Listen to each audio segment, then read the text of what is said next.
was getting sexually harassed at work by the Oga Patapata. So what did she do? She went to the second in command, who is a female. And you know what she said to me? Pamela, nobody wins this fight. You either resign with your dignity or lose it all. Guess what? She was not wrong. Hello, everyone, and welcome back to another beautiful episode of the WHOT podcast. This is about bringing the latest buzz on Obasanjo's internet. I know you know that already now, yeah. And I'll be your host today. My name remains Spike. And yes, you know, I always have that guy with me. I love you guys. I'm here because of you guys. My name is David Olayimika. Thank you very much. We are not just two today. We have someone, very important person with us. And yeah. Hello everyone, I'm Babatunde, a recent law school graduate, mature fan like Yemika.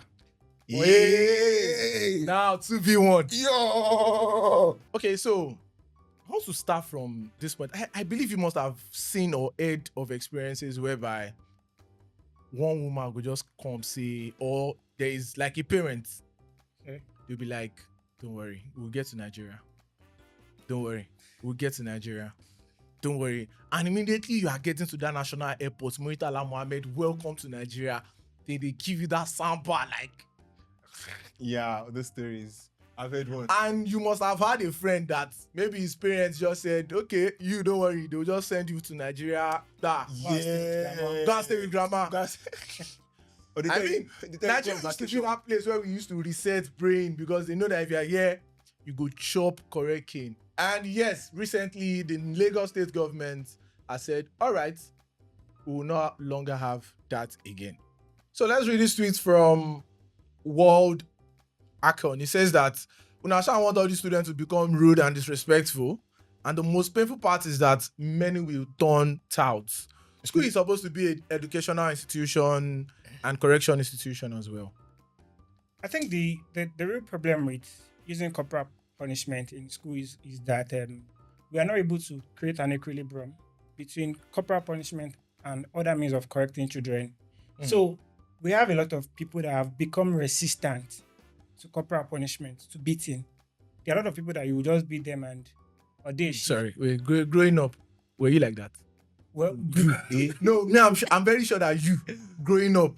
Number one, did they But no, funny how you cannot be resistant to your mother's beating, no? no, that was Well, for me. Growing up, they were never beating me. And my mom used to make an instruction in every school I go to. From primary school, do not touch my child.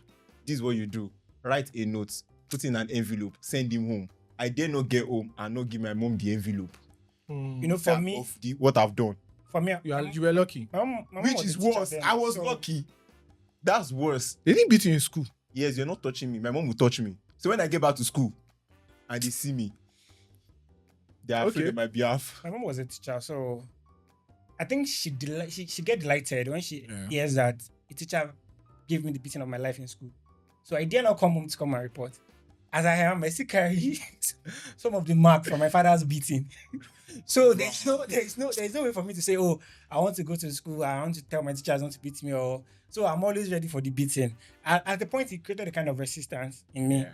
I think I was a bright student, so people don't really beat me so much. You think But my you're right? father, no, I don't want to say, I don't want to be out. But my father took delight. If you mess up, you know that he's ready to beat. So for me, it actually worked at the point. For me, it didn't work at some point. You know, going into puberty, I felt like worse. You beat a man, no, me not even beat him. So what? Yeah. But I think in the formative years, I was able to know that, oh, if I do this thing and daddy comes, I'm going to face a lot of trouble. So that's it for me. Okay, so let's check another tweet from GCFR. It says that let parents flog their kids. They will do that for correction purposes and out of love. Teachers can render other forms of punishment for offenses in school. Flogging should be from the parents only because there's a thin line between discipline and abuse. Which I actually totally believe. I feel like the major point about this whole beating corporal punishment within is that you cannot continue that way. There is already a cultural shift. Yeah. Okay. There's like let's civilization, westernization, things that now if you beat a child, it's seen as cruelty. Then if they should beat us, it is seen as this. You know, your parents don't even need to beat you. You're at somebody's house, you're about to eat from a plate, and they put three pieces of meat on the plate, and they are wondering why you have not eaten the meat. And your mother just looks at you, yeah now. General Meiji, in your house, you used to divide egg. So your mom just you want nothing, you know. No, you can have the 3 pieces of meat. Your mother is saying, only now. You will not want to take that one. That is automatic discipline. Yeah. If you do, you know what you're going to go and face at home. You are ready for it that okay, I did something wrong outside, which is what's being greedy or something like that. Now, if you do that to a child, it is seen as cruelty. Why? Because there's already a generational change. That generation is way it's too. I'm sorry. I was actually going to go there. That are we looking at a generation that is copying the Western style? Imagine going schooling in Songota. The Songota is. Imagine schooling in maybe Lagos Island. Like, do you get Agege? And you're telling someone in public school that I cannot beat them. Those students will be say they're like 22 years old and GS1. Or if they wipe you correct, do you get? So do you think that what's the solution you would give to teachers? Okay, now you cannot beat. This is what you let's not forget that this rule is actually only affecting schools. It's not touching the parents and the fathers at home. Those are the ones that are ready to do their jobs, don't forget. Well, yes, let's know. And for me, personally, quote and unquote, I believe that any teacher that does the kind of beating that would make us question if it is an abuse, that one does not have a happy home to start with. Yes. There is a very thin line between discipline and abuse. Yes. How do you know when you cross that line? You cannot know. That's why the Lagos State government is doing this. Yes. I do not have a problem with beating. What I have a problem with is when you beat to try to instill discipline, but then it instills fear. There's a reason why an abuser is called an abuser. One, an abuser is somebody that I know is already a psychopath. You don't have any emotional attachment to what you're abusing. If you have an emotional attachment to what you're abusing, you would not abuse it. That's why some of you, when we're small, some of you that use rulers to eat in school, you use ruler to eat. The person that invented ruler, you know you use ruler chop. That's weird. You use ruler chop, oh. That's weird. When you know how to share spoon, you use ruler to eat, oh. Ruler. Spike, you know use ruler chop. Yeah, what you said is weird. You know, anyways, some of us use ruler to eat. Anyways.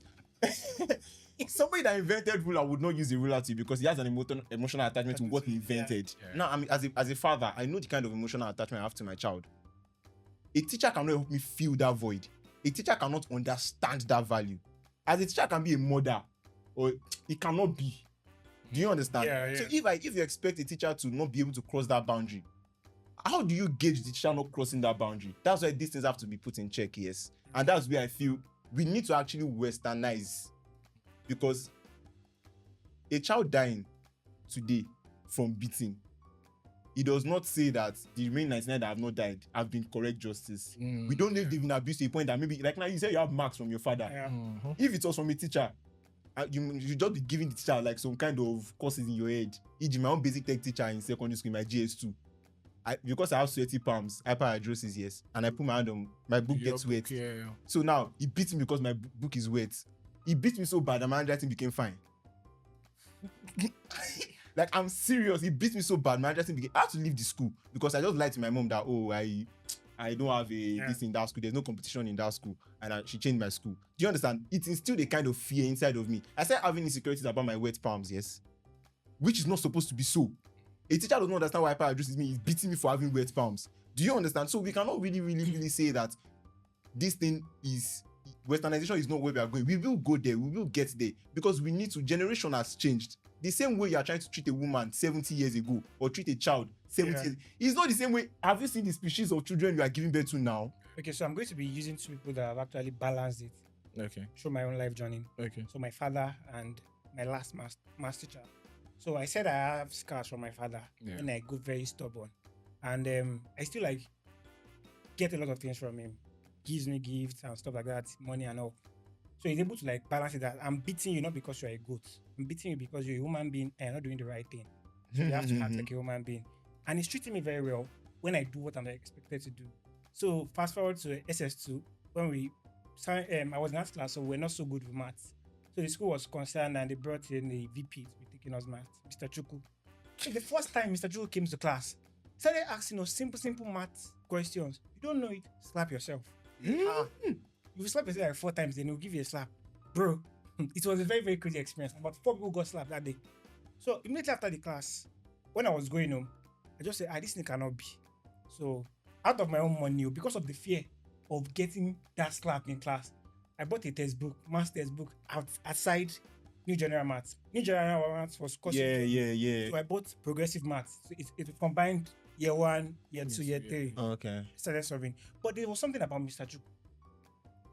Instead of you slapping yourself all the time, when you get the answers correctly, he will tell you to come to his office and get a bottle of Coke.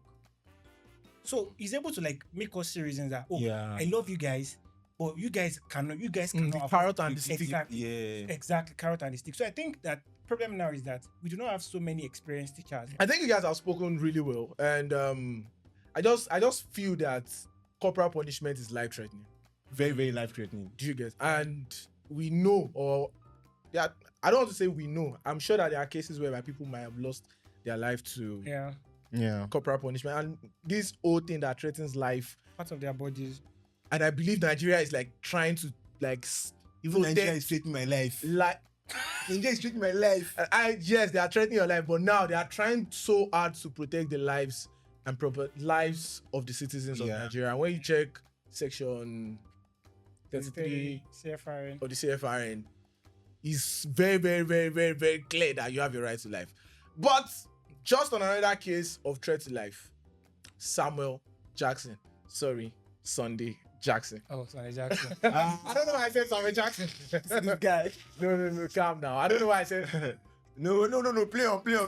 I mean, okay. So there's a case of Sunday Jackson that has been going on online for about a couple of days now, and I think we really should talk about it. My legal friend. Well, so before you go, okay, let me run a breakdown of this case to people. Okay, so this Sunday Jackson case, a Nigerian farmer who killed a cattle herder invading his land in 2014. Despite being stabbed by the attacker, he was sentenced to death. Years later, it was taken to the Supreme Court, and the Supreme Court, being the highest and final court of appeal, upheld his sentence and said, bro, you gotta die. Well, I think the issue of Sunday Jackson, I think we need to look at the full judgment from the Supreme Court, which is not available yet. Yeah. But I was able to get bits of the judgment from the lower courts from Twitter. I think it was Twitter or LinkedIn. So I think the reason why the sentence was affirmed at the Supreme Court was because the defense of self-defense was not applicable to his case, according to the Supreme Court. So from the lower court, what they argued was that the elements for self-defense, before you can come to the court and say, I killed this person out of self-defense, you must actually prove, some of the elements you can actually prove is that there is, what do we call it again? A threat. Okay, to your life. You're in reasonable fear of threat to life or grievous bodily harm. And the attack that you're going to give in retaliation must be commensurate to that threat to life. So it's not like somebody is trying to open my door with a fork and I go and get a pump action and shoot him down. It's not usually commensurate. Mm-hmm. But if you look at Sunday Jackson's case, please don't say Samuel again. Samuel is out of it. Uncle Sam is out of this. Yeah, Sunday Jackson's case. So the position of the lower court was that when Sunday was able to get disarmed the attacker, he has already taken away that fear of threat to life. Oh. So somebody wants to kill me now. I'm scared that this person may take my life. But the moment I take away the weapon of action, weapon they intend to use, there's no more fear for me. There's no reasonable threats for me again that this person might kill me. So that was the position of the court. And it was further argued that even if we say, okay, he was trying to defend his life, there is actually present in that case intent to kill. Because when Sunday Jackson was going to stab the attacker, he didn't stab him in any of the part of the body where the person could have been could survive. Yes, could survive. He stabbed him in the throat 3 times. So the court argued that the position of the court was that that's expression of real intent to kill the person. And it's also my own submission that once you have taken away the weapon from that person, you do not even need to stab the person 3 times in the throat. So that's my own argument on that one. That's my own personal Your position. My position. I align myself with the position of the court. For me personally, I feel like there was a little bit of classism in the sense that this guy is a farmer. The Fulani Herdsmen have a larger let's say societal strength.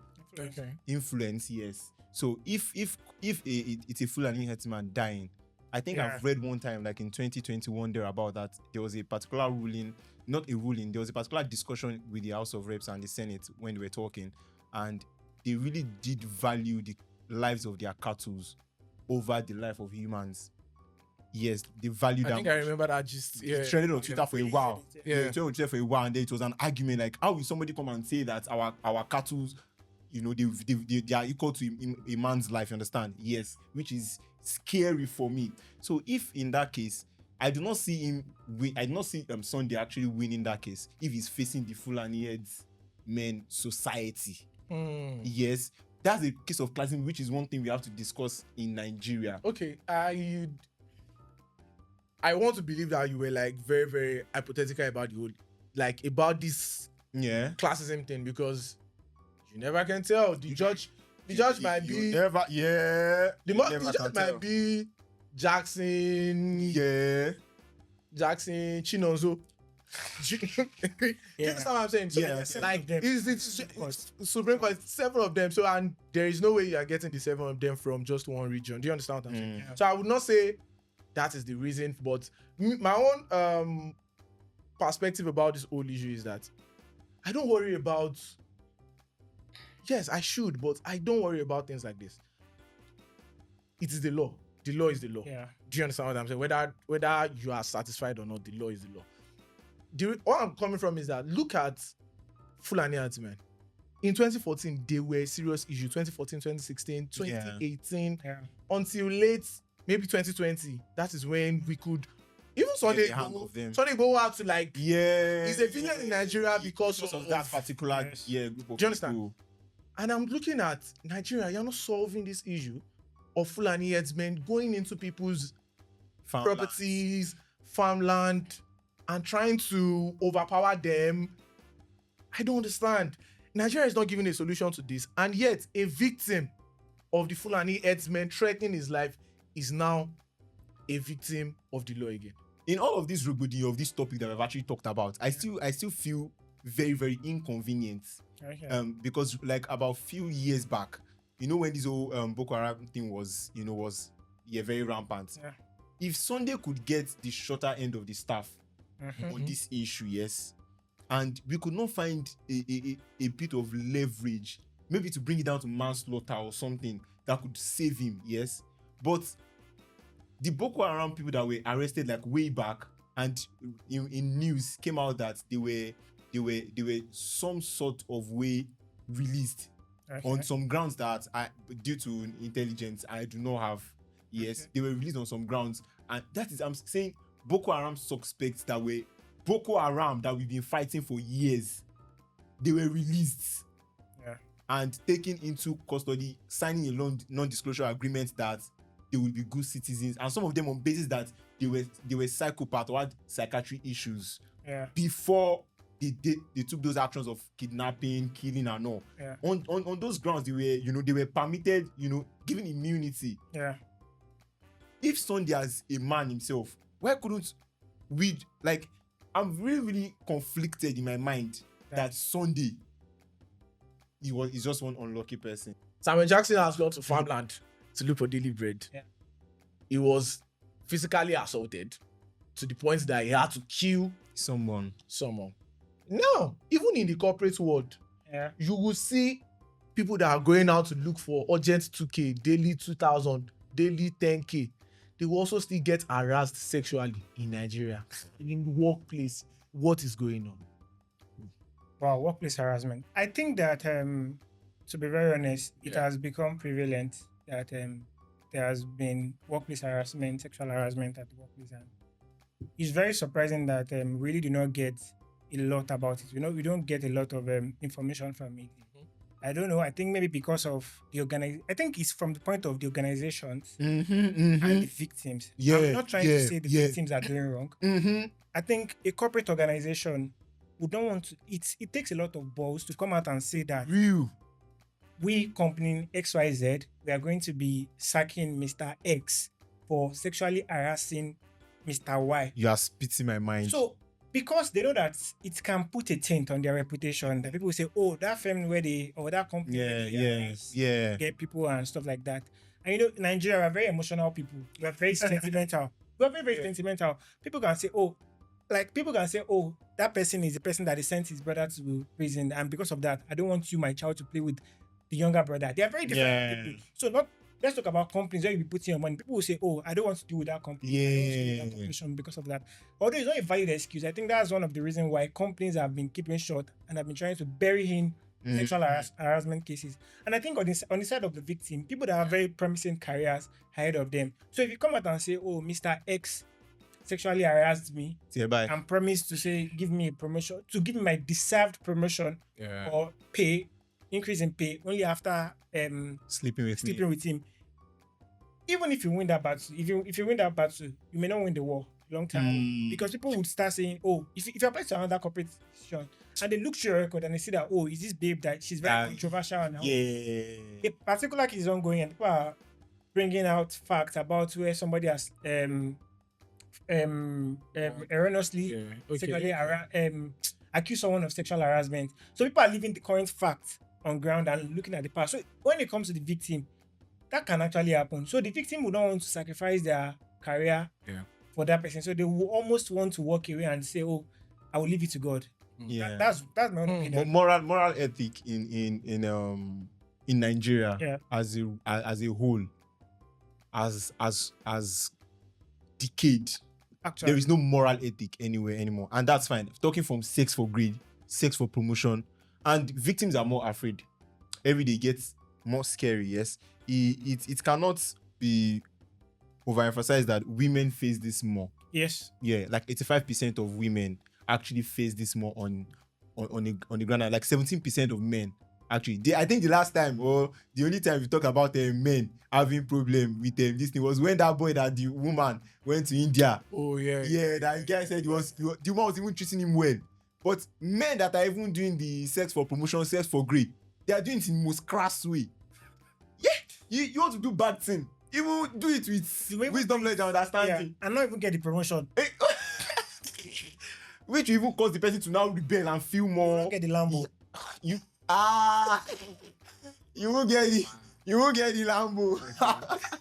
Talking about you not getting the Lambo. All right, let's take a serious story from Edwan Eteka. Yeah, she tweeted, "I was getting sexually harassed at work by the Oga Patapata." So what did she do? She went to the second in command, who is a female, and you know what she said to me? "Pamela, nobody wins this fight. You either resign with your dignity or lose it all." Guess what? She was not wrong. She was not. Actually, I mean, this is. It hurts me. It hurts me to say that this is the experience of women, because we've come to a society whereby even women are not even doing enough to help women. I mean, and it hurts me a lot that men are still doing this. Although it is illegal, but they are sex workers. If you need that sex so much, go and pay for it.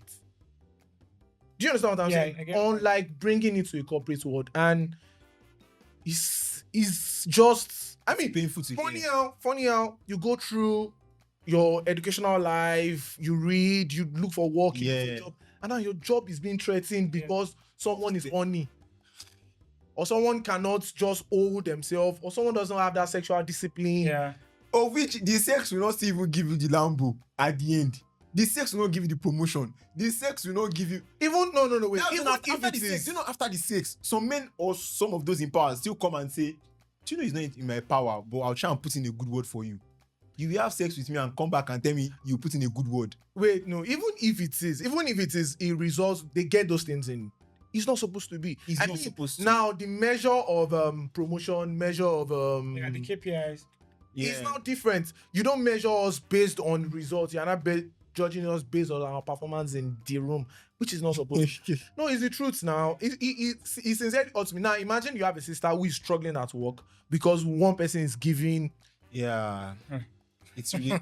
No, I mean, while you're struggling, now there is sisters, there is mother. Now, it now even brings a separation between the women. Yeah. You don't want to do. You go do. The one way can't they do? They receive more favor over.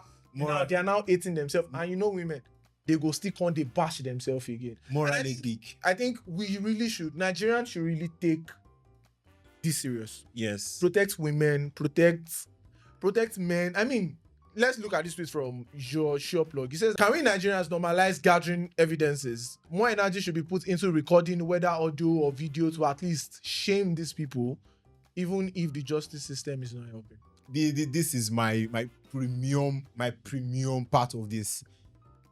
If you are out there and you are trying to get out of this particular situation, it's not enough that you flee from every appearance of evil. Sometimes you have to sit down in the presence of your enemy and let them prepare that table. In the sense that while they are preparing the table, you start snapping every food that they eat. Meaning that what? You get evidences. Try to get evidences. Now you can get spy mics, little mics, recordings on your phone.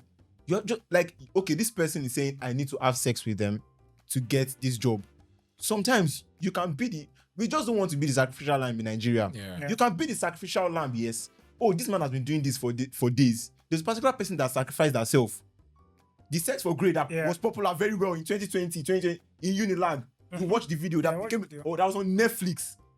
Just a lady that sacrificed herself and they had to blur her face. And even with the blurring, they still found out who she was and all. If you sacrifice yourself, not fleeing from the scene, trying to accommodate. I am not saying you should accommodate, but I'm saying if you see that this is a trend, you can be the stop breaker, yes. And challenge the status quo. Challenge the status quo, yes. The simple thing is what? Sit down, strategize, get comfortable, and let the person, the perpetrator of this evil man, these bloodthirsty people, let them just get comfortable in your space. Record this. Get evidences. Don't run away and then come with. It is easier to defend you. It is easier to protect you when you have evidences. It is easier. It is even sweeter for your lawsuits because when we have evidence of the man talking, saying these things, by the time we want to slam 100 million naira on the person, we know that this one now, even if 100 million does not drop, 50 will drop. 20, 30 will drop. Not that you don't have an evidence and then we cannot defend you. We'll be emotional. Justice for... I don't have a name. Justice for Tunde, justice for Spike. There's no justice for you, but they can be the one in the situation. You know, justice for Spike will be sweet to say. When we know that Spike has evidence, Tunde has evidence. So please help us to be the stop breaker. If you are in that situation, get evidences. And please, big ups to you if you are in that situation, and big ups to you as we go into this journey to help us stop people like that. Thank you. So thank you, Tunde, for coming up today. Thank you very much. I really do appreciate your time, and it's been a very, very wonderful conversation. Yeah, it's been. We really appreciate. Yeah, thank you for coming. And yet, I don't understand. You to who? No, thank you to me. I don't. You think I'm here to joke? You think I'm happy being here with you? So to our audience, thank you very much, Emeka. Thank you for nice one, guys. Why? Yeah, thank you. You really thank you. You're a Chelsea fan now. So. Yeah. Yes, I should We'll meet offset. We'll meet this weekend. Don't worry. Wait. What's your score prediction? By the next episode, Arsenal Chelsea. You won. Wear your jersey, I'll wear my jersey. Arsenal Chelsea. What's your score prediction? Arsenal Chelsea. Stalemate. Actually, I think stalemate. Chelsea, I think it's stalemate. Yeah, stalemate. I mean, it's a good fight, but then... Okay, wait on me. I'll give my scoreline prediction. Arsenal 3, Chelsea 1. If Arsenal wins, I'll wear their jersey. But next, definitely, we are wearing our jerseys to this podcast next week. No, what did you say? If it's a stalemate, should win. If it's I'll wear your jersey, and that's fine. Okay. But if it's a stalemate, we wear each other's jerseys. Okay. So thank you very much for joining us or for watching this today. Thank you. Keep sharing. Keep commenting, keep liking our videos, subscribing. Subscribe also. Share to a friend, share to your babe's friend, and your babe that has a friend too. How about the ex? And to your exes that has a new ex. Yeah. Yeah. Bye. Peace out.